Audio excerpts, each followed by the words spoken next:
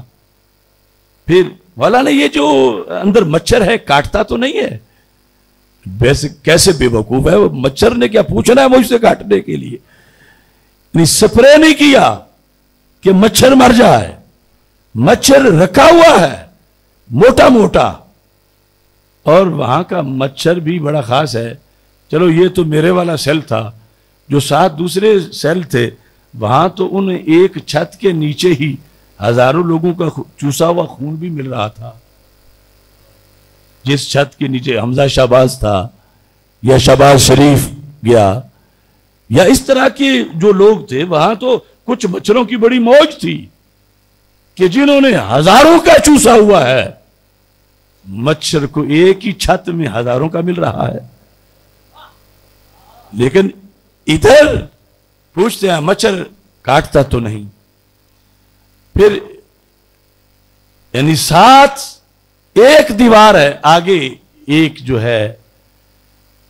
وہ police officer ہے jail میں، وہ ڈی سی تھا یا کیا تھا، اس سے کوئی قتل کا مسئلہ تھا، اس کے لیے وہیں تازہ کھانا بھی پکتا تھا۔ اور یہ میرے والا سیل جب میں گیا، مجھ سے پہلے حمزہ شہباز کا تھا، اس وقت اس میں ٹی وی بھی لگا ہوا تھا جو میرے جانے پر اتارا گیا، اس وقت گیس کی فٹنگ بھی ہوئی تھی، باورچی خانہ بھی بنا ہوا تھا۔ یعنی اس میری چکی جس پنجرے میں کھلتی تھی اس پنجرے کے اندر اور ساری سہولتیں موجود تھیں، اور جب میں یہ لوگ ملاقات کے لیے جاتے تھے تو گزر کے باہر جاتا تو میرے پچھلی سائیڈ میں جتنے عام قیدی تھے سب کے ایئر کولر چل رہے ہوتے تھے۔ یعنی میرے لیے ایئر کولر حرام، میرے لیے اپنا کھانا ممنوع، اور یہ کوئی لا کر دے تو وہ بھی باہر بھی بیٹھے ہوئے ہیں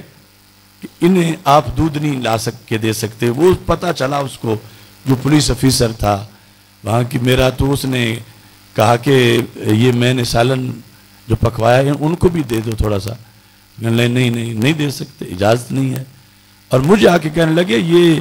کوئی اگر اس طرح کی بات کرے تو بالکل یاد رکھیں یہ زہر ملا کے دے دیتے ہیں، آپ نے کوئی چیز قبول نہیں کرنی کسی کی۔ تو اس طرح کی یعنی شدید ترین صورتحال، اور پھر نوٹ کرتے تھے کہ مہینہ اس کو ہو گیا، 1.5 ہو گیا، 2 ہو گئے، اور پھر کیا باہر نکل کے تقریر نہیں کرو گے، صرف اتنا لکھ دو، یہ مانا آپ کا جرم نہیں، ہم سے غلطی ہوئی، یہ لفظ بولے غلطی ہم سے ہوئی کہ ہم نے کچھ لکھ کے لوگوں کے جھوٹے الزام پر آپ کو گرفتار کیا، بڑا ظلم ہوا ہم سے، یہ خود سب کہہ کے، لیکن اب ہم چاہتے ہیں کہ آپ رہا ہوں۔ تو میں نے کہا رہا کر دو، نہیں بس آپ تیاری کریں نا، یہ دستخط اتنی بات پہ کرنا ہے کہ آپ باہر جب نکلیں گے تو سوشل میڈیا استعمال نہیں کریں گے، 4th شیڈول تو آپ پر پہلے ہی ہے، سوشل میڈیا استعمال نہیں کریں گے۔ تو میں نے کہا ہمارا ضلع بندیاں، زبان بندیاں، ہر شے بندیاں پہلے ہی ہے،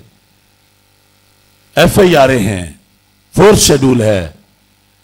اور میں اپنے مرکز میں بیٹھ کر صرف سوشل میڈیا کے ذریعے ہی قوم کو جگاتا ہوں، اور وہ میں خود دستخط کر جاؤں تو پھر میں جیوں کیسے؟ تو میں نے کہا کہ میں تو ان سب کی ایسی تیسی کروں گا باہر نکل کے، یہ ایسی تیسی کے لفظ میں ان سب، میں نے کہا میں گونگا بن کے باہر بیٹھوں گا، میں جھوٹ کو جھوٹ کہوں گا، سچ کو سچ کہوں گا۔ یہ رفض کا جو اہل سنت پہ حملہ ہوا، میں ان جو نئے رافضی ہے ان کا پردہ چاک کروں گا، اور اللہ کے فضل سے وہ کر رہا ہوں کہ میں نے دستخط نہیں کیے۔ کچھ علماء بھی گئے تھے، اگر میں ان کا نام لوں گا وہ کہیں گے آپ نے ہمارا کیوں بتا دیا۔ کچھ علماء بھی گئے تھے، بڑی انہوں نے میری تعریفیں کی